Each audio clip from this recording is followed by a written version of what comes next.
But, hey, let's get to our guest, Mr. Jason Rosenbaum. How are you, Jason?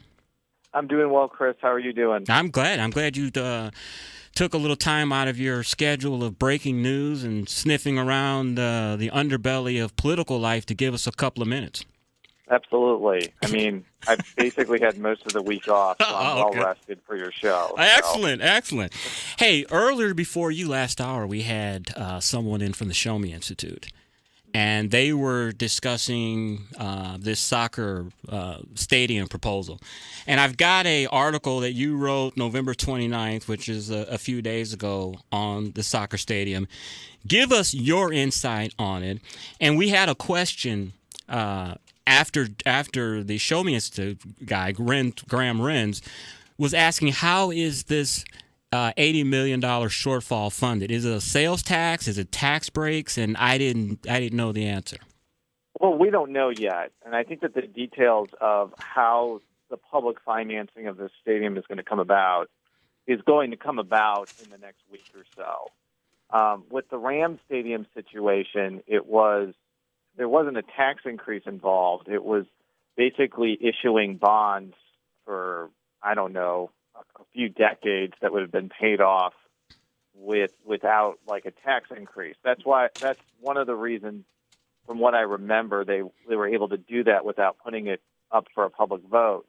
If this particular proposal ends up requiring some sort of tax increase, whether it be sales tax or increasing parking taxes or whatnot, I think by the Missouri Constitution they have to put it up to the voters Right. through the Hancock Amendment. So I can't answer that question definitively, but we should get a better sense of how this $80 million gap is going to be financed, I think, pretty soon from everything that I've heard. You know, the thing that seems kind of strange to me is, why did the alternative group that said they'll pitch in the $80 million? Why didn't they go to the Peacock group privately and say we want to do this? Why did they do this so public? I'm not entirely sure, but I read that letter, and while I think that the $80 million proposal was the thing that got most of the attention, if you read the text of the actual letter, it is very critical of the NFL stadium proposal that Dave Peacock spent a year of his life shepherding through various public and private channels. Right. Regardless of what you think of Dave Peacock and regardless of what you think of that proposal, which was very controversial and had plenty of detractors, if you're somebody who spent a year of your life on a project that you didn't have to do, which Dave Peacock was in, and you got a letter basically trashing that effort, I'm not sure that you would be really willing to say, okay, let's make a deal and let's come together. Right. Like, the tone of that letter struck me off for a entity that wanted to actually work together, and it seemed more critical of the prior efforts that Dave Peacock had been involved in, and this one in particular, since it had a bunch of quotes from mayoral candidates that was panning the process. So I think that kind of stoked this idea from people that the letter was not as helpful as it seemed. Right. Has any of the 17 mayoral candidates given their impression or of this proposal? Would they support it or not support it, or is it too early? Or I think it's too early. I think that the interesting thing about this situation is the SCSTL group, which I believe is the name of the people that want the public financing. They're taking a very different tack from the proponents of the NFL stadium. The proponents of the NFL stadium did basically everything in their power to make sure that it did not go up for a public vote. And I think that was the source of opposition within the Board of Aldermen. Right. Because structurally this proposal may need a public vote, I think it's also bringing to it's kind of turning that entire debate on its head, where the people that didn't want the vote, who voted for the stadium, are probably going to be the people that want the vote. And I haven't talked to many of the people that voted against that stadium plan, but I would imagine that a lot of them are going to be skeptical of this proposal. But if your goal over the last year was to get stadium funding up for a public vote, then this proposal would, for all intents and purposes, do that. And I think the battleground, instead of in the Board of Aldermen, will be at the ballot box of trying to convince people either to vote for it or voted against it. So admittingly, it's a different type of situation than it was with the NFL stadium. Right. As I've said when you were on before, and I've said it when, before you came on, you're one of the best political reporters in the state of Missouri, and you're honest to boot. I know that some people may think that's an oxymoron for an honest reporter, but you cut it straight, and you've got your ear to the ground and know what's going on. Do you think a proposal would pass a citywide vote? I think if it's structured correctly and the type of tax, it's possible. I think it would have had a hard time passing in St. Louis County, and that's maybe why the SCSTL group isn't even proposing that the county pay for any of the stadium. As I'm sure you know, the dome, formerly known as the Edward Jones Dome, was paid partly with county money, and I think that absence will be another source of opposition. But I mean, I think that if the proponents of this stadium plan are able to raise the right type of taxes and explain why this is needed and explain why this is a necessary outlay, I mean, sure, it could pass. But I also think that there's going to be a lot of natural opposition to publicly funding a sports stadium in the city of St. Louis when there are a whole lot of other pressing needs in the city that many would say are not being funded. So I hate predicting elections. Right. I'll be the first one to admit that I tweeted out a long time ago that Donald Trump wouldn't win a single primary or caucus. You and 100 other people. Ever since then, I have never made any type of election predictions after that because I was so dead wrong on that. How's that for honesty? That I was totally wrong on that. That's why I tell people you're an honest reporter. Yeah. So I appreciate that. So what are you working on now? Well, we just found out recently, in the past couple of hours, that there's going to be a leadership change in the Missouri Democratic Party. There's going to be one. There's going to be one in the Missouri Republican Party too. John Hancock, the Missouri Republican Party chair, has already said he's not going to run for another term. But the rumblings in the Missouri Democratic Party, a party which just got a historic shellacking across the state. They're thinking of turning to outgoing state representative Stephen Weber of Columbia. He's a 33-year-old attorney, former Marine, served 2 tours of duty in Iraq. I've known him for many years, even before he was in elected office. I think that he almost won a state Senate race in Columbia and Cooper County, came within 1,000 or so votes, lost narrowly to Republican State Representative Caleb Rowden. He was widely seen during that election cycle as a rising star within the Missouri Democratic Party. So I think that it is bringing a little bit of optimism that he's willing to stay on and use his political and policy talents elsewhere. But he has an enormous task ahead of them when most of the statewide offices are now controlled by Republicans, and we're going into a midterm election cycle where Claire McCaskill is going to be up for re-election. And it's not an easy task, and it's not going to be a task that he's going to be able to achieve within 2 years. This is probably a decades-long return from the wilderness for Missouri Democrats at this point. Exactly. Hey, getting back to the soccer proposal stadium, and I'm just going to keep it real on how I see it. Everything in St. Louis, deals with race. We're a very divided city when it comes to racial terms. And what I see with this soccer stadium proposal, I'll admit it, I'm not a soccer fan. I have no interest in soccer, never played it or anything. And I think that is the overwhelming majority of a lot of African Americans in St. Louis. I think that you may have a thing where, some black people may say this is for wealthy white people to put a soccer stadium here, but I don't care anything about soccer. How is this going to benefit me? Is this something just for white people and wealthy white people? I think you're going to have that sentiment in the black community.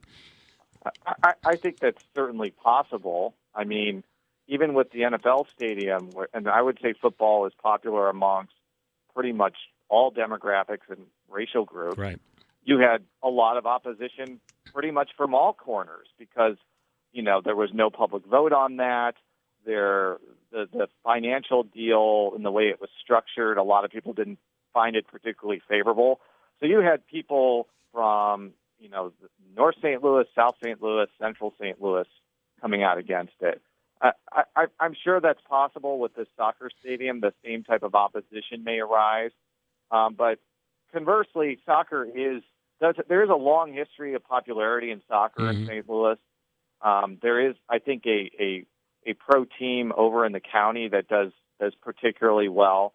But the sentiments that you raised, I think, could be brought up naturally through the electorate in St. Louis City, especially if this project, this project's going to be in, I think, around downtown St. Louis in the middle of the city, doesn't really touch, the north side, the southeast side, places where a lot of African Americans live in the city. Tell me this: did you break news on the Mark Cox show when you were talking about the Democratic leadership change? Well, we already posted it on publicradio.org, but I am breaking it to the Mark Cox show listeners, which you told me is a vast army of listeners throughout the St. Louis area. So I'm happy to break news on multiple different news platforms. Excellent. And one last thing, right to work. Are we going to get right to work? Is that going to pass the legislature next session? I think that, again, I said in an earlier sentence, I don't like making predictions. I would think that even the most ardent Democrats have become resigned that right to work will be law of the land at some point next year. Tell us where the listening audience can catch your work, your excellent work. Well, I appreciate that. You can tune in to 90.7 KWMU, go online, stlpublicradio.org, or follow me on Twitter at @JRosenbaum, where I will post about news and professional wrestling insights. So, yeah, you're a millennial, right? I'm an old millennial. I was born in 1984, though not like an old millennial, which is like 1980. Yeah. Congressman Jason Smith says that he's a millennial. He was born in 1980. I think that's the cutoff. 1984 is a very special year to me. You know why? Why? Because that's the year I graduated high school. Oh my goodness. I was 0 years old. Hey, so. Exactly. Hey, Jason, I appreciate the time, man. Absolutely. Keep up the good work. Have a good weekend. You too.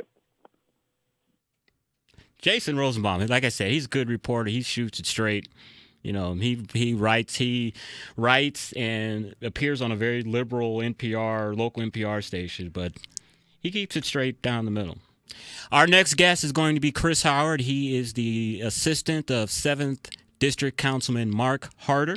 We're going to be talking about Proposition P, which passed the St. Louis County Council, which dealt with the tax increase for police officers. And Chris is a Republican insider who's on the state committee, and he's going to give us his thoughts on who the new Republican chairman will be. Don't leave us. We'll be right back. Can I kick it? The Mark Cox Show on FM News Talk 97.1, 98.7, AM 1490, and 97.1talk.com. Like a tribe does. Before this, did you really know what I was? Tune into the Dave Glover Show all this week for your chance to win Cardinal holiday ticket packs that include multiple games starting at just $79. On sale Friday, December 2nd at 10 a.m. Get yours at cardinals.com/holiday.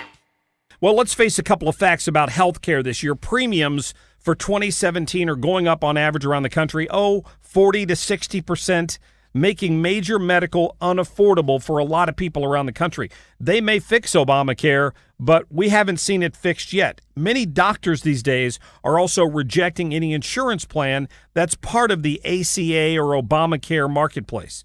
There are even some physicians not taking insurance, and they've gone to a private fee-for-service. That's why it's important that you pick the right broker. And I'm going to tell you about Healthcare Solutions Team and my friend Bill Pauley. These brokers look at all the available options. They work with you to make sure you're getting the coverage you want and you need. They know all the ins and outs of the health insurance business, and they do truly care and want to make sure that you have an advocate on your side. If you go searching yourself online, you'll get a call back, but it's going to be from somebody pushing a single product. Check out the Healthcare Solutions team. Call my friend Bill Pauly, 314-304-6850. Ever notice how one favorite pair of shoes can quickly turn into a dozen favorite pair? A few dress shirts become a closet full, and that spacious home you purchased 10 years ago now seems more than a little cramped. I'm Cassie Alsbach from Closet Factory, where we turn cramped into spacious every day. The Closet Factory designers work closely with you to make sure that your space uniquely serves the exact purpose you intended and does it within your budget. Since Closet Factory isn't a prefab company, we can create storage and custom furniture for any space in any area of the home. I invite you to browse our website at closetfactory.com to see samples of the thousands of unique designs we've created over the years. Closet Factory is our family-owned business, and we take tremendous pride in what we do. Contact us to schedule a free design consultation at 314-961-4300. That's 314-961-4300 or at closetfactory.com. Closet Factory, the art of organization. Okay, so you own a business. Not a startup, but a real existing business. And cash is tight. What do you do when you need funds? Go to a bank?